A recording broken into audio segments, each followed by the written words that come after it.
कठिनाई दूर हो। तो दोस्तों, आइए बिना देरी किए श्री कृष्ण के अमृत उपदेशों की इस अद्भुत यात्रा को शुरू करते हैं।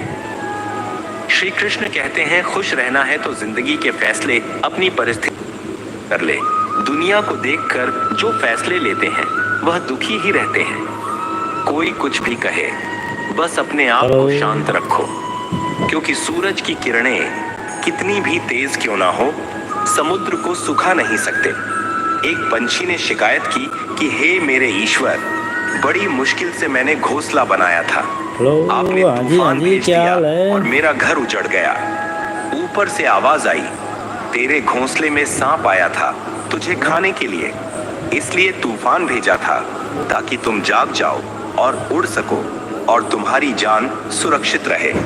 हमारी जिंदगी में कितनी मुसीबतें आती हैं, हमें पता भी नहीं होता कि हमारा परमात्मा हमें किस तरह परेशानी से बचाता है। अगर तुम्हें लगता है कि परमात्मा तुम्हें कष्ट के पास ले आए हैं, राजू बाबू तुम्हें कष्ट के पार भी ले जाएंगे। मन की पीड़ा का कोई अंत नहीं, इसलिए दूसरों को कोसने से कोई लाभ नहीं है। इसका सबसे सरल उपाय है कि अपने मन को ईश्वर को समर्पित कर दो। ईश्वर के साथ जुड़ते ही जीवन में खुशियों का, सुकून का, लाइक सब्सक्राइब करो जी। सहन शक्ति कौन का, कौन देख रहे हो लाइव को सब्सक्राइब और जीवन के सही लाइक करें, चैनल को सब्सक्राइब करें। जरूर हो जाता है और हमारा मन पीड़ा से कैसे मुक्त होता है पता भी नहीं चलता।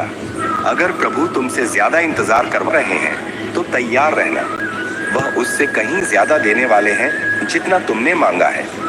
जिस तरह लोग मुर्दे इंसान को कंधा देना पुण्य समझते हैं, काश इस तरह जिंदा इंसान को सहारा देना पुण्य समझने लगते तो जिंदगी आसान हो जाती। मत सोच इतना कि जिंदगी के बारे में जिसने जिंदगी दी है उसने भी तो कुछ सोचा होगा ना।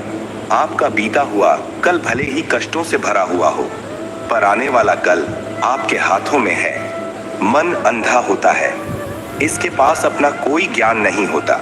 मन कुछ नहीं जानता और ना ही सही मार्गदर्शन करता है। इसलिए आप अंधे मन की बातें मानकर जरूरी कामों को टालना बंद कीजिए। आप बुद्धि से काम लीजिए, मन से नहीं, क्योंकि अंधा मन हमेशा आपको जरूरी कामों को करने से रोक के जरिए जरूरी कामों को करना शुरू कर देंगे तो धीरे मन आपका मित्र बनता चला जाएगा। लेकिन अभी आपका मन आपका दुश्मन बना हुआ है, जो आपको दिन पर दिन बर्बाद कर रहा है।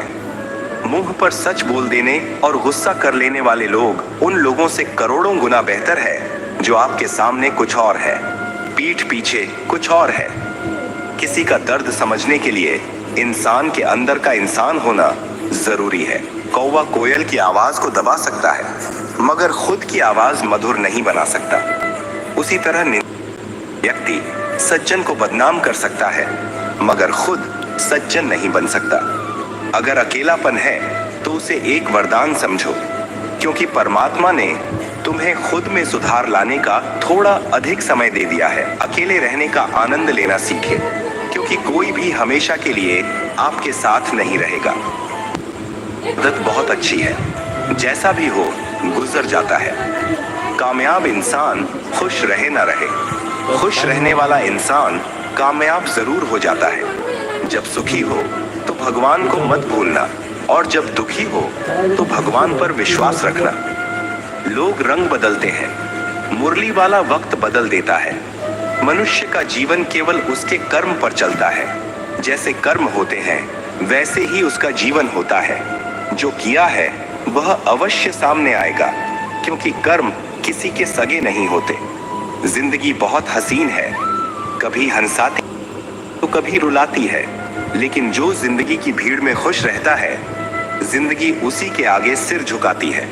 खोकर पाने का मजा ही कुछ और है, रोकर हंसने का मजा ही कुछ और है। हारना तो जिंदगी का हिस्सा होता है, लेकिन हारने के बाद जीतने का मजा ही कुछ और है। अच्छा बनने के लिए किसी की नकल करने की जरूरत नहीं, खुद इतना अच्छा बनो कि नकल करने लगे। जिंदगी एक बार मिलती है गलत है, बल्कि मौत सिर्फ एक बार मिलती है। जिंदगी तो हर रोज मिलती है। जिस दिन आप